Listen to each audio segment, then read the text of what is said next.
Understanding of Islam.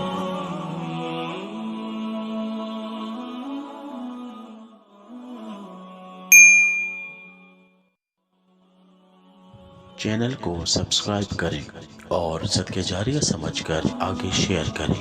شکریہ. ونصلی علی رسولہ الکریم. اما بعد فقد قال اللہ تبارک و تعالی کما ورد فی سورۃ آل عمران. اعوذ باللہ من الشیطان الرجیم. بسم اللہ الرحمن الرحیم. شہد اللہ انہ لا الہ الا هو والملائکۃ واولو العلم قائما بالقسط. صدق اللہ العظیم. رب اشرح لی صدری ویسر لی امری واحلل عقدۃ من لسانی یفقہوا قولی. ناظرین کرام، السلام علیکم ورحمۃ اللہ وبرکاتہ. اس نشست میں میں آپ کے سامنے ہمارے دین اسلام میں عدل و انصاف کی جو اہمیت ہے اس کے ضمن میں کچھ گزارشات پیش کرنا چاہتا ہوں. اس کے لیے میں نے جس آیت کا انتخاب کیا ہے آغاز کلام کے، وہ سورہ آل عمران کی آیت کا ایک حصہ ہے. شہد اللہ انہ لا الہ الا ہو. اللہ خود گواہ ہے اس پر کہ اس کے سوا کوئی معبود نہیں. والملائکۃ، اور تمام فرشتے بھی گواہ ہیں. واولو العلم قائما بالقسط، اور جو علم والے ہیں، اہل علم، فہم والے ہیں، شعور والے ہیں، وہ بھی گواہ ہیں. قائما بالقسط، اور اللہ عدل کو قائم کرنے والا، عدل و انصاف. یہ اللہ تعالیٰ کی شان ہے جو اس سورہ مبارکہ میں بیان ہوئی کہ اللہ تعالیٰ عدل کو قائم کرنے والا. اب اس سے آگے چلیے. اللہ تعالیٰ کے اسماء حسنیٰ میں سے اکثر اسماء جو ہیں وہ فاعل، فعیل یا فعال کے بدل پر ہے. لیکن ایک نام آپ کا ایسا ہے اللہ تعالیٰ کا کہ جو مصدر کی بنیاد پر العدل. اب اس العدل کو میں اگر بیان کرنا چاہوں تو مجبوری یہ ہے کہ اس کے لیے کوئی لفظ ہماری زبان میں ایسا نہیں ہے جو اللہ تعالیٰ کے شایان شان ہے. ترجمہ ہم العدل کا کریں گے سراپا عدل، مجسم عدل. لیکن یہ دونوں الفاظ تو ہیں، یہ اللہ کے شایان شان نہیں. لیکن ہماری زبان کی محدودیت ہے کہ اس مفہوم کو ادا کرنے کے لیے اور اس طور سے ادا کرنے کے لیے جو اللہ کے شایان شان ہو ہمارے پاس کوئی لفظ نہیں. اب اس سے آگے چلیے. اسلام میں اللہ پر ایمان کے بعد اہم ترین شے رسولوں پر، اور رسولوں کو اللہ نے کیوں بھیجا؟ یہ سورہ حدید کی آیت نمبر 25 میں بیان ہوا. لقد ارسلنا رسلنا بالبینات وانزلنا معهم الکتاب والمیزان لیقوم الناس بالقسط. ہم نے اپنے رسولوں کو بھیجا واضح تعلیمات کے ساتھ. بین اس شے کو کہتے ہیں جو از خود واضح ہے. جیسے ہم کہتے ہیں کہ آفتاب آمد، دلیل آفتاب. جب سورج طلوع ہو گیا تو اپنے وجود پر وہ خود دلیل ہے. آپ کسی دلیل سے اس کے وجود کو ثابت کرنا چاہیں گے تو شک تو پیدا کر دیں گے، لیکن یقین تو در حقیقت وہ خود اپنے وجود سے ہمیں فراہم کر رہا ہے. تو بین وہ شے. اردو میں بھی ہم کہتے ہیں بھائی بین سی باتیں کیوں نہیں سمجھ. اور یہ بینات کا اطلاق دو چیزوں پر. ایک تو تعلیمات لے کر آئے رسول، وہ بین فطرت انسانی کی جانی پہچانی چیز ہے. فطرت کے اندر پہلے سے ودیت شدہ ہے. اسی اعتبار سے قرآن حکیم اپنے آپ کو الذکر، ذکرا اور تذکرہ سے تعبیر کرتا، یاد دلانا. کہ فطرت انسانی کی جانی پہچانی چیزیں جن کی طرف سے ظہور ہو گیا، توجہ نہیں رہی، ان چیزوں کو یاد دلانے کے لیے قرآن نازل ہوتا ہے. بینات کا ایک اور مفہوم بھی ہے اور وہ معجزات، کہ جو اصل میں رسول کی رسالت کا ثبوت ہوتے ہیں. اس کے بعد فرمایا ہم نے رسولوں کے ساتھ دو چیزیں نازل کی. وانزلنا معهم الکتاب والمیزان. کتاب ہدایت. کتاب کا اصل مقصد وہ ایمان انسان کو عطا کرنا. اس کے ساتھ میزان نازل کی. میزان میں تلے گی ہر شے، کس کا کیا حق ہے اور کس کا کیا فرض ہے. اور ان حقوق اور فرائض کے درمیان کیا توازن ہے۔ گویا کہ یہ شریعت ہے کہ جو اللہ تعالیٰ رسولوں کے ذریعے سے انسانوں کو عطا فرماتا ہے۔ اب آیا وہ اصل جملہ جس کے لیے میں نے یہ طویل آیت آپ کے سامنے رکھی ہے، لِیَقُومَ النَّاسُ بِالْقِسْطِ، تاکہ لوگ عدل پر قائم ہوں۔ رسولوں کے ارسال کا مقصد، کتابوں کی تنزیل کا مقصد، شریعت کے عطا کرنے کا مقصد قیام عدل ہے۔ حضور کے لیے یہ واحد کے صیغے میں سورہ شورى میں وَأُمِرْتُ لِأَعْدِلَ بَيْنَكُمْ، دیکھو مجھے صرف واعظ نہ سمجھنا، میں واعظ بھی ہوں، مجھے صرف داعی نہ سمجھنا، میں داعی بھی ہوں، مجھے صرف بشیر اور نذیر نہ سمجھنا، میں بشیر بھی ہوں، نذیر بھی ہوں، لیکن ان سب سے بالا تر میری حیثیت یہ ہے کہ میں تمہیں عدل کا حکم، امرت لأعدل بینکم، مجھے حکم ہوا ہے کہ تمہارے درمیان عدل قائم۔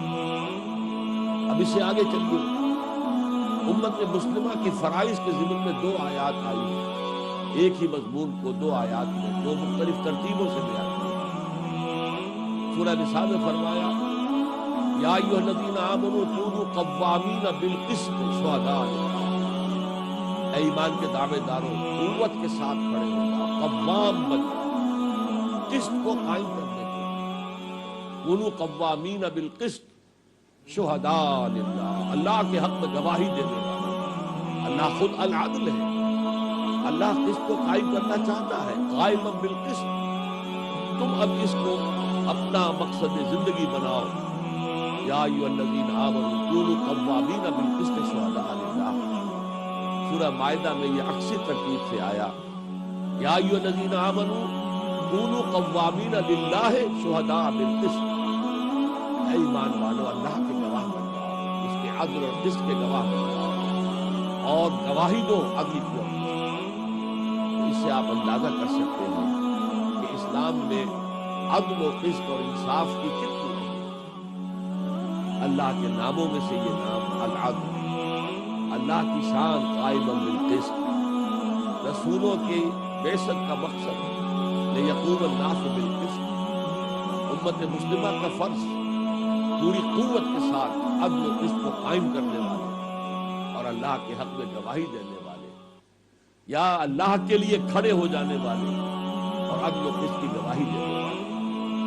اب میں ذرا چاہتا ہوں کہ اسی کا منفی پہلو بھی آپ کو دکھاؤں۔ اگرچہ اللہ تعالیٰ کو یہ اچھا نہیں لگتا کہ کوئی شخص کوئی بری بات زبان سے نکالے، لا يحب اللہ الجہر بالسوء من القول، اللہ کو پسند نہیں ہے کہ کوئی بلند آواز سے کوئی بری بات اپنی زبان سے نکالے، الا من ظلم، سوائے اس کے جس پر ظلم، مظلوم کے لیے اس کے دل سے اگر کوئی آہ نکلی اور اسی کیفیت کے اندر جب اس کے منہ سے کوئی بری زبان، اس کی زبان سے کوئی برا لفظ نکلا تو اللہ تعالیٰ کنٹرول کرے گا، معاف کرے گا، اس لیے کہ وہ مظلوم ہے۔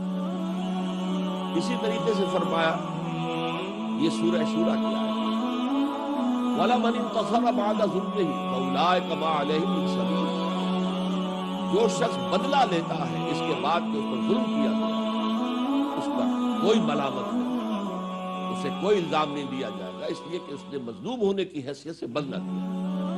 وَلَمَنِ انتَصَرَ بَعْدَ ظُلْمِهِ فَأُولَٰئِكَ مَا عَلَيْهِم مِّن سَبِيلٍ، اور اس سے آگے فرمایا إِنَّمَا السَّبِيلُ عَلَى الَّذِينَ يَظْلِمُونَ النَّاسَ وَيَبْغُونَ فِي الْأَرْضِ بِغَيْرِ الْحَقِّ، ملامت کے مستحق تو وہ ہے، برا بھلا کہے جانے کے مستحق تو وہ ہے کہ جو لوگوں پر ظلم کرتے، ان کے حقوق کو مارتے، غصب کرتے اور زمین میں بغیر کسی استحقاق کے وہ بلند ہونا چاہتے، اپنا غلبہ چاہتے، جیسے کہ ایک اور جگہ پر فرمایا کہ وہ لوگ تلک الدار الآخرۃ نجعلھا للذین لا یریدون علوا فی الارض ولا فسادا، یہ آخرت کا گھر جو ہے یہ تو ہم نے خاص کر دیا ہے اپنے ان بندوں کے لیے جو زمین میں نہ تو اپنی بلندی چاہتے ہیں، اپنا غلبہ، اپنا اقتدار، کیونکہ لا یریدون علوا فی الارض ولا فسادا، اور جب یہ لوگ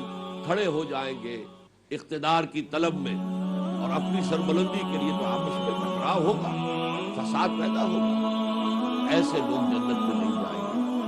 وہ جنت تو خالص کر دی گئی ہے ان لوگوں کے لیے کہ جو زمین میں اپنی بڑائی نہیں چاہتے، استکبار نہیں کرتے، اور لوگوں پر ظلم نہیں کرتے، اور فساد نہیں مچاتے۔ اب اس میں ایک نقطہ اور سمجھ، ایک عدل وہ ہے جو کسی مقدمے میں کیا جاتا ہے، وہ یوں سمجھیے کہ ایک چھوٹا عدل، کسی نے کسی کی چوری کی ہے، آپ نے چوری کا مال برآمد کرا کے اسے واپس کر دیا اور چور کو چوری کی سزا دے دی، یہ بھی عدل ہے۔ لیکن ایک عدل ہے بڑا عدل، پورے معاشرے میں انصاف کا قیام۔ اللہ تعالیٰ نے جو بھی پیدا کیا ہے، زمین میں جو کچھ ہے، وہ تمام انسانوں کے لیے پیدا ہے، سب کا اس میں حق ہے۔ لیکن اگر کہیں ایسا ظالمانہ استحصالی معاشی نظام قائم ہو جائے، ایک طرف غربا ہو، محتاج ہو، بھوکے ہو، مفلس ہو، فلاش ہو، ننگے بدن ہو، دوسری طرف پیسے کی ریل پھیل ہو، سرمایہ کا ارتکاز ہو، تو یہ چیز جو ہے یہ عدل کے بنا، اس نظام کو ختم کر کے نظام عدل و قسط، یعنی جو ڈسٹریبیوشن آف ویلتھ ہے وہ ایکویٹیبل ہے، اس میں انصاف موجود ہے۔ قرآن مجید کا مقصد اور محمد رسول اللہ صلی اللہ علیہ وسلم کا سب سے بڑا کارنامہ یہی ہے کہ آپ نے ایک ایسا معاشرہ قائم فرمایا جس میں نہ صرف یہ کہ انفرادی سطح پر عدل تھا، بلکہ پورا اجتماعی نظام عدل